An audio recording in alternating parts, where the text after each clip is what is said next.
નમસ્તે વિદ્યાર્થી મિત્રો, આજે આપણે ફરી વખત એક નવા ટોપિક સાથે વિડીયોની શરૂઆત કરવા જઈ રહ્યા છીએ. લાસ્ટ લેક્ચરની અંદર આપણે સિમ્પલ પ્રેઝન્ટ ટેન્સ અથવા તો ઇનડેફિનેટ પ્રેઝન્ટ ટેન્સ આનો અભ્યાસ આપણે કરેલો હતો. એમાં સ્ટ્રક્ચર ઓફ સેન્ટેન્સ અને જે કંઈ પણ બાબતો આપણે ધ્યાનમાં રાખવાની હતી એ બધી બાબતોની ચર્ચા કરેલી હતી. હવે આજના લેક્ચરની અંદર આપણે જે કંઈ પણ વાતચીત કરવાની છે એ કરવાની છે સિમ્પલ પાસ્ટ ટેન્સ અથવા તો ઇનડેફિનેટ પાસ્ટ ટેન્સ. આનો જો આપણે ગુજરાતી મતલબ કરીએ તો સાદો ભૂતકાળ થશે. ગઈકાલે આપણે જે કંઈ પણ લેક્ચરનો અભ્યાસ કર્યો હતો, લાસ્ટ લેક્ચર હતો એ સાદા વર્તમાન કાળનો હતો. હવે પછીનો જે કંઈ પણ લેક્ચર છે એ સાદા ભૂતકાળનો છે. હવે બંને વાક્ય છે એમની અંદર છેલ્લું જે કંઈ પણ આપણે વાક્ય લીધેલું હતું ગુજરાતી વાક્ય સિમ્પલ પ્રેઝન્ટ ટેન્સનું, એમાં લીધું હતું કે ભાઈ હું ક્રિકેટ રમું છું. એનું ઇંગ્લિશ કર્યું હતું આઈ પ્લે ક્રિકેટ. હવે જે સિમ્પલ પાસ્ટનું જે કાંઈ પણ વાક્ય બનશે એ વાક્ય શું બનશે? હું ક્રિકેટ રમ્યો. શું બનશે? હું ક્રિકેટ રમ્યો. પહેલા સબ્જેક્ટ, પછી અહીંયા આપ્યું છે ઓબ્જેક્ટ, પછી અહીંયા જે આપ્યું છે એ રમું છુંનું શું કર્યું આપણે? રમ્યો. એટલે કે આ જે કંઈ પણ ક્રિયા છે આપણે ભૂતકાળની અંદર બતાવી. અહીંયા રમું છું એ વર્તમાન કાળમાં છે, કારણ કે આપણે વર્તમાન કાળનું વાક્ય બનાવવું હતું. હવે આપણે ભૂતકાળનું વાક્ય બનાવવું છે. શું કર્યું આપણે? રમ્યો શબ્દ લીધો છે. ડિફરન્સ સમજતા જશું, જેમ જેમ ટેન્સ આવતા જશે ગુજરાતી વાક્યને પણ સમજવાનો પ્રયત્ન કરશું અને એનું ઇંગ્લિશ શું થાય છે એ પણ જોશું. તો અહીંયા સબ્જેક્ટ છે, અહીંયા પણ સબ્જેક્ટ હતો, અહીંયા ઓબ્જેક્ટ છે, અહીંયા પણ ઓબ્જેક્ટ છે. અહીંયા હું રમું છું, પ્રેઝન્ટની અંદર ક્રિયા થાય છે એટલા માટે રમું છું, ખાઉં છું, પીવું છું, દોડું છું, આવું છું, નાચું છું, ગાઉં છું, તરવું છું. જે કાંઈ પણ ક્રિયા તમારે લેવી હોય તમે લઈ શકો છો. પણ અહીંયા જે કાંઈ પણ તમે ક્રિયા લીધી વર્તમાન કાળની એ જ વાક્ય તમારે જો સાદા ભૂતકાળની અંદર ફેરવવું છે તો તમારે અહીંયા ભૂતકાળનું રૂપ લેવું પડશે. રમ્યો, ખાધું, પીધું, આવ્યો, ગયો, દોડ્યો, નાચ્યો, હસ્યો, રોયો, આવી રીતના જે કાંઈ પણ ક્રિયા છે એ ભૂતકાળની ક્રિયા લેવાની છે. હવે પહેલાં આપણે સ્ટ્રક્ચર ઓફ સેન્ટેન્સ સમજી લઈએ, જે રીતે આપણે અગાઉથી સમજતા આવીએ છીએ એ રીતે. તો પહેલાં આપણે જે કાંઈ પણ સ્ટ્રક્ચર છે એ એફર્મેટિવ સેન્ટેન્સની જોવી છે. ખાસ બધી સ્ટ્રક્ચર ઓફ સેન્ટેન્સ ઉપર જ આપણે ધ્યાન આપવાનું. સ્ટ્રક્ચર ઓફ સેન્ટેન્સ જો મગજમાં બેસી ગઈ તો આપણે કોઈ પણ પ્રકારનું વાક્ય વાપરવામાં આવે આપણે એને ઇઝીલી ટ્રાન્સલેટ કરી શકશું. તો ચાલો અહીંયા પહેલાં સૌપ્રથમ એફર્મેટિવ સેન્ટેન્સની અંદર લેશું સબ્જેક્ટ. શું આવે? સબ્જેક્ટ એટલે કે કર્તા. એના પછી આપણે લેવાનું છે ક્રિયાપદનું ભૂતકાળનું રૂપ એટલે સિમ્પલ પાસ્ટનું. આપણે જે સેકન્ડ ફોર્મ લખ્યું હતું એ કયું હતું? સિમ્પલ પાસ્ટનું ફોર્મ હતું. તો અહીંયા સિમ્પલ પાસ્ટનું ફોર્મ લીધું plus object plus other words. એના પછી જે કંઈ પણ સ્ટ્રક્ચર ઓફ સેન્ટેન્સ છે નેગેટિવ સેન્ટેન્સની જોવી છે. તો નેગેટિવ સેન્ટેન્સ માટે આપણે બનાવવા માટે શું કીધું? હેલ્પિંગ વર્બ પછી નોટ મૂકવું. પણ આપણે એફર્મેટિવ જે સેન્ટેન્સ છે એમની અંદર હેલ્પિંગ વર્બ આપેલું નથી. તો જેવી રીતના વર્તમાન કાળની અંદર આપણે ડુ અને ડઝ લીધા હતા એવી રીતના ભૂતકાળની અંદર આપણે લેવાનું થશે did. Did plus not plus V1 plus object plus other words. એ જ રીતના આપણે ઇન્ટોગ્રેટિવ સેન્ટેન્સ બનાવવું છે. પ્રશ્નાર્થ, સાદું પ્રશ્નાર્થ વાક્ય બનાવવું છે. તો એમની અંદર આપણે જે હતું એ જ રીતે હેલ્પિંગ વર્બ અને સબ્જેક્ટનું સ્થાન ફેરવી નાખો એટલે પ્રશ્નાર્થ વાક્યમાં ફરી જાય. તો બનશે did plus subject plus V1 plus object plus other words. અને એ જ રીતના જો WH ઇન્ટ્રોગ્રેટિવ સેન્ટેન્સ બનાવવું છે અથવા તો WH ક્વેશ્ચન બનાવવું છે તો એના માટે જે સિમ્પલ ક્વેશ્ચન છે એની આગળ છે તે WH લગાડી દો. તો WH plus did plus subject plus v1 plus object plus other words. તો આ રીતના આપણે 4 સ્ટ્રક્ચર ઓફ સેન્ટેન્સ ભણવી છે. પછી હવે જ્યારે ક્યારે પણ આપણે સ્પોકન ઇંગ્લિશ માટે છે એ જ્યારે ટેન્સની સેકન્ડ સિરીઝ લેશું એમની અંદર છે આપણે હજી ઇન્ટ્રોગ્રેટિવની અંદર પણ નેગેટિવ લેવા છે અને WHની અંદર પણ નેગેટિવ વાક્ય આપણે લેવા છે. તો એ અત્યારે અભ્યાસ કરીશું. અત્યારે ખાલી આપણે અભ્યાસ કરવા માટે ધોરણ 8, 9, 10, 11 અને 12ના વિદ્યાર્થીઓને જે કંઈ પણ ટેન્સ પૂછાય છે ટેન્સનો આપણે અભ્યાસ કરવો છે. એટલે કઈ રીતના આવે છે શું કાંઈ પછી જ્યારે પ્રેક્ટિસ કરશું એક્સરસાઇઝ કરશું ત્યારે ખ્યાલ આવી જશે.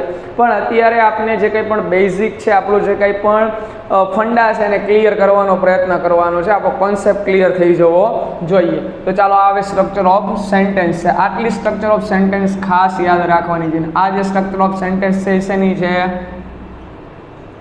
સિમ્પલ પાસ્ટ અથવા તો ઇનડેફિનેટ પાસ્ટ ટેન્સની છે. ચાલો હવે આનો ઉપયોગ કરી અને આપણે વાક્યો બનાવવાના છે. કેવી રીતના બને છે અહીંયા ધ્યાન આપજો. તો અહીંયા આપણે ઓલરેડી વાક્ય લીધેલું છે, હું ક્રિકેટ રમ્યો.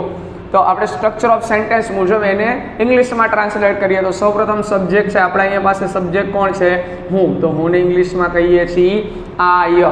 પછી ક્રિયાપદનું સિમ્પલ પાસ્ટનું ફોર્મ V2 એટલે કે ગુજરાતીમાં આપણે કહીએ તો ક્રિયાપદનું ભૂતકાળનું રૂપ. તો V2 એટલે ભૂતકાળનું હતું તો સિમ્પલ પાસ્ટનું ફોર્મ થાય. તો અહીંયા આપણી પાસે વર્બ છે રમ્યો. તો રમ્યો છે એને ઇંગ્લિશમાં કહેશું આપણે પ્લેડ. પ્લેનું ભૂતકાળનું રૂપ થશે પ્લેડ. અને એના પછી આપ્યું છે ઓબ્જેક્ટ. તો ઓબ્જેક્ટ તરીકે આપણી પાસે છે ક્રિકેટ.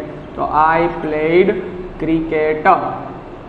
હું છે ગાર્ડનમાં ક્રિકેટ રમ્યો. તો આઈ played cricket in the garden. હું ઘરમાં ક્રિકેટ રમ્યો. તો આઈ પ્લેડ ક્રિકેટ ઇન હોમ અથવા હાઉસ અથવા ઘર પર ક્રિકેટ રમ્યો. તો એટ હોમ લખી શકીએ છીએ. એવી જ રીતના હું મારા ભાઈ સાથે ક્રિકેટ રમ્યો. તો આઈ played cricket with my brother. હું મારા મિત્રો સાથે ક્રિકેટ રમ્યો. તો આઈ played cricket with my friends. આવી રીતના કોઈ પણ અધર વર્ડ્સ કંઈ પણ હોઈ શકે છે. ચાલો હવે આ જે વાક્ય છે ને આપણે નેગેટિવમાં આ જે કંઈ પણ છે કેવું છે? એફર્મેટિવ. હવે નેગેટિવ આપણે સેન્ટેન્સ બનાવવું છે તો કેવી રીતના બનશે? તો કે પહેલાં સબ્જેક્ટ, પછી આપ્યું છે ડીડ નોટ. શું કામ ડીડ નોટ? કારણ કે આ જે કંઈ પણ વાક્ય છે એને આપણે નકારમાં બનાવીએ તો શું થશે? હું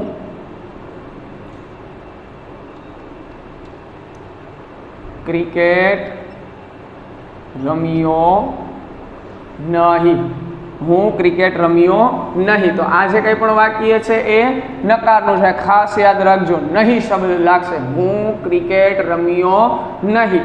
તો હું ક્રિકેટ રમ્યો નહીં તો આપણે એનું વાક્ય બનાવવું છે, ઇંગ્લિશમાં ટ્રાન્સલેટ કરવું છે. તો આઈ રમ્યો નહીં. રમ્યો નહીં એટલા માટે ડીડ નોટ. ડીડ નોટ પછી જો શું કીધું છે? ક્રિયાપદનું મૂળ રૂપ લેવાનું છે. યાદ રાખજો. પછી છેલ્લે આપણે લાસ્ટમાં સમજશું. તો શું લખવાનું થશે? પ્લેડ નહીં પણ શું લખવાનું?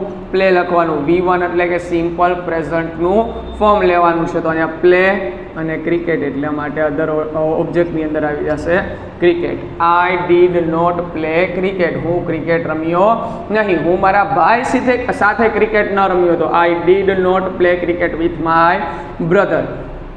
ચાલો હવે આના વાક્ય છે ને પ્રશ્નાર્થમાં બનાવવું છે. શું હું ક્રિકેટ રમ્યો? શું હું ક્રિકેટ રમ્યો? તો ઇન્ટોગ્રેટિવ સેન્ટેન્સ બનાવવા માટે ડીડ અને સબ્જેક્ટનું સ્થાન ફેરવી નાખીએ તો થઈ જશે ડીડ આઈ. એની પણ સાથે ક્રિયાપદનું મૂળરૂપ. ડીડ સબ્જેક્ટ ક્રિયાપદનું મૂળરૂપ અને ઓબ્જેક્ટ એટલા માટે ક્રિકેટ અને અધર વર્ડ્સ આપણી પાસે નથી એટલે અહીંયા વાક્ય પૂરું થઈ જશે. અને જ્યારે તમે ઇન્ટોગ્રેટિવ સેન્ટેન્સ લખો એટલે ખાસ વાત યાદ રાખવી કે તમારે શું કરવાનું છે?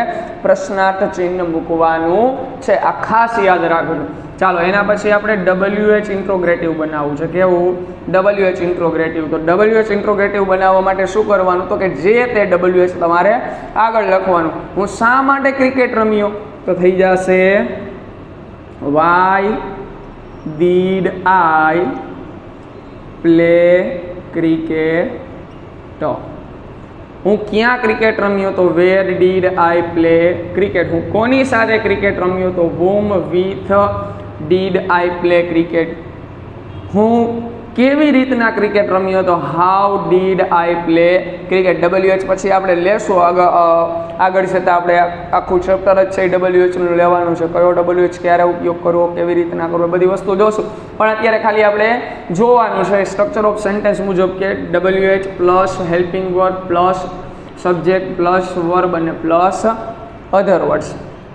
આપણે સાદા ભૂતકાળની વાત કરીએ એટલે ડીડ સાથે ક્રિયાપદનું મૂળ રૂપ લીધું. ચાલો હવે એના પછી આપણે એક બીજું વાક્ય લઈએ છીએ. તેણી શાળાએ ગયો. લાસ્ટમાં જે કંઈ પણ લેક્ચર આપણે જે કંઈ પણ પહેલા લેક્ચરથી એક્ઝામ્પલ છે ને એને લેતા જઈએ, પછી જ્યારે આપણે કમ્પેરિઝન કરશું ત્યારે આપણે સમજવું સહેલું બનશે. એટલા માટે એક ને એક એક્ઝામ્પલ લઈએ છીએ, પછી આપણે વધુ પ્રેક્ટિસ કરવા માટે લેશું. તેણી શાળાએ ગયો. તેણી શાળાએ ગઈ. તેણી એટલે સી, ગઈ એટલે સાદો ભૂતકાળ, તો જાવું એને કહેવામાં આવે છે ગો, પણ ગઈનું થઈ જશે વેન્ટ. તો સી વેન્ટ ટુ સ્કૂલ. ખાલી સ્કૂલ નહીં પણ to school. C went to school. તેણી શાળાએ ગઈ નહીં. તેણી શાળાએ ગઈ નહીં. તો પહેલા સબ્જેક્ટ પછી ગઈ નહીં એટલા માટે ડીડ નોટ. ગઈ નહીં એટલે ડીડ નોટ મૂકી દીધું. તમારે શું લખવાનું? ક્રિયાપદનું મૂળ રૂપ. તો સી ડીડ નોટ ગો શાળાએ એટલા માટે ટુ સ્કૂલ. ચાલો રેડી. આ ખાસ વસ્તુ યાદ રાખજો, જ્યારે તમે હકાર વાક્ય એક બનાવો છો ને ત્યારે તમારે V2 લેવાનું છે, બાકી બધાયમાં V1 આવશે. પછી આપણે આગળ સમજાવી દઈશું. ચાલો એના પછી શું તેણી શાળાએ ગઈ? શું તેણી શાળાએ ગઈ? તો પહેલાં આપણે હેલ્પિંગ વર્બ અને સબ્જેક્ટનું સ્થાન ફેરવવું, પ્રશ્નાર્થ વાક્ય બનાવવું છે. એટલા માટે આવી જશે did she go to school. શું તેણી શાળાએ ગઈ? Did she go to school. તેણી શાળાએ ક્યારે ગઈ? ક્યારે ગઈ એટલા માટે when did she go to school. તેણી શાળાએ ક્યારે ગઈ?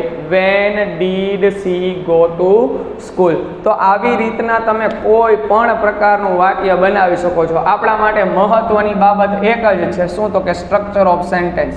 અહીંયા આપણે યાદ રાખવાનું, સિમ્પલ પ્રેઝન્ટ ટેન્સમાં 2-3 મુદ્દાઓ યાદ રાખવાના હતા, પણ અહીંયા આપણે એ પ્રકારના કોઈ મુદ્દાઓ યાદ નથી રાખવાના. ઓમની અંદર V1 અથવા તો V5 આવતું હતું. સિમ્પલ પ્રેઝન્ટ ટેન્સના 2 ફોર્મ આવતા હતા, તો કયું ફોર્મ કયા સબ્જેક્ટ સાથે લેવું તો એના માટે યાદ રાખ્યું હતું આપણે. Third person singular, he she it કે નાઉન હોય ત્યારે V5, અને આ સિવાયના કોઈ પણ સબ્જેક્ટ હોય ત્યારે આપણે શું લેતા હતા? V1. પણ અહીંયા એવી કોઈ કન્ફ્યુઝન જ નથી. હરેક સબ્જેક્ટ સાથે તમારે શું લેવાનું છે? વર્બનું સેકન્ડ ફોર્મ લેવાનું છે. અને એ સિવાય પણ આપણે જ્યારે નેગેટિવ ઇન્ટ્રોગ્રેટિવ ને WH ઇન્ટ્રોગ્રેટિવ જ્યારે અભ્યાસ કર્યો હતો ત્યારે લાસ્ટ લેક્ચરમાં પણ જ્યારે ડુડસ મૂક્યું તો એમની સાથે ક્રિયાપદના મૂળ રૂપો લીધા હતા.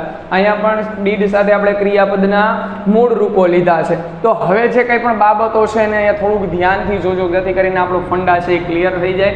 આપણો જે કંઈ પણ બેઝ છે ક્લિયર થઈ જવો જોઈએ. બેઝ ક્લિયર હશે ને તો તમે કોઈ પણ પ્રકારના પ્રશ્નો છે એનું નિરાકરણ લાવી શકશો. તો હવે અહીંયા ધ્યાન આપો. જે કંઈ પણ છે આપણું એફર્મેટિવ સેન્ટેન્સ છે એમની અંદર તમે જુઓ આપણે ક્રિયાપદના કેવા રૂપો લીધા છે? સિમ્પલ પાસ્ટના અથવા તો સેકન્ડનું વર્બ ફોર્મ લીધું છે. V2, અહીંયા પણ V2. હવે આ જે વર્બના ફોર્મ છે એ હકાર વાક્યની અંદર V2 લીધા. હવે નકારની અંદર જુઓ, અહીંયા ડીડ સાથે ક્રિયાપદનું મૂળ રૂપ, અહીંયા પણ ડીડ સાથે ક્રિયાપદનું મૂળ રૂપ, અને અહીંયા પણ ડીડ સાથે ક્રિયાપદનું મૂળ રૂપ. એ જ રીતના જે બીજું વાક્ય છે એમાં પણ જુઓ, ડીડ સાથે ક્રિયાપદનું મૂળ રૂપ, ડીડ સાથે ક્રિયાપદનું મૂળ રૂપ અને ડીડ સાથે ક્રિયાપદનું મૂળ રૂપ. તો આ બધી વસ્તુઓ છે એમાં ગયા લેક્ચરમાં મેં તમને જે એક્ઝામ્પલ આપ્યું હતું કે આપણે કોઈ વ્યક્તિના ઘરે જઈએ, એમની અંદર જે ઘરમાં પ્રવેશતા પહેલાં જે મેઇન ગેટ છે એમની ઉપર નેમ પ્લેટ આપી હોય, પછી ક્યાંય આપી ન હોય, તો એ જ થિયરી આપણે અહીંયા લાગુ પડે છે. સિમ્પલ પ્રેઝન્ટ છે એમના માટે આપણે કીધું હતું ડુ ડઝ છે એ શું બતાવે છે? સિમ્પલ પ્રેઝન્ટ બતાવે છે. એવી જ રીતના આ જે ડીડ છે ને એ શું દર્શાવે છે? સિમ્પલ પાસ્ટ દર્શાવે છે. તો જ્યારે ક્યારે પણ તમે વાક્યની અંદર ડીડ જોઈ જાઓ છો તો એ જે કાંઈ પણ વાક્ય છે શેનું બની જાય છે? સિમ્પલ પાસ્ટનું બની જાય છે. એટલે આપણે સિમ્પલ પાસ્ટને આઈડેન્ટિફાઈ કરવા માટે શું કરશું? જોજો અહીંયા ધ્યાન આપજો, બધી વસ્તુઓ નોટ ડાઉન કરતું જવાનું છે. સિમ્પલ પ્રેઝન્ટ છે એમને આઈડેન્ટિફાઈ કરવા માટે શું કીધું હતું? ડુ અથવા ડઝ અથવા તો હકાર વાક્ય આપ્યું હોય તમને શું આપ્યું હોય? V1 અથવા V5. V1 અને V5 છે એ તમને હંમેશા એફર્મેટિવ સેન્ટેન્સમાં આપ્યું હોય. નેગેટિવ હોય, ઇન્ટ્રોગેટિવ હોય, WH ઇન્ટ્રોગેટિવ હોય તો એમની અંદર ડુ અથવા ડઝ સાથે તમને ક્રિયાપદનું હંમેશા મૂળ રૂપ આપેલું હશે. અહીંયા ક્યારેય તમને V5 આપ્યો હશે નહીં. એવી જ રીતના આમની અંદર જ્યારે વાત કરીએ આપણે સિમ્પલ પાસ્ટ ટેન્સની તો એમની અંદર તમને નકાર પ્રશ્નાર્થ અને WH પ્રશ્નાર્થની અંદર આપ્યો છે ડીડ સાથે ક્રિયાપદનું મૂળ રૂપ, અને હકાર વાક્ય હોય એફર્મેટિવ સેન્ટેન્સ હોય તો એમની અંદર તમને હંમેશા સિમ્પલ પાસ્ટનું એટલે કે સેકન્ડ ફોર્મ આપેલું હશે. તો આ બધાની અંદર તમે એ જ રીતના જે આપણે થિયરી કરી છે એ જ મુજબ આવે છે.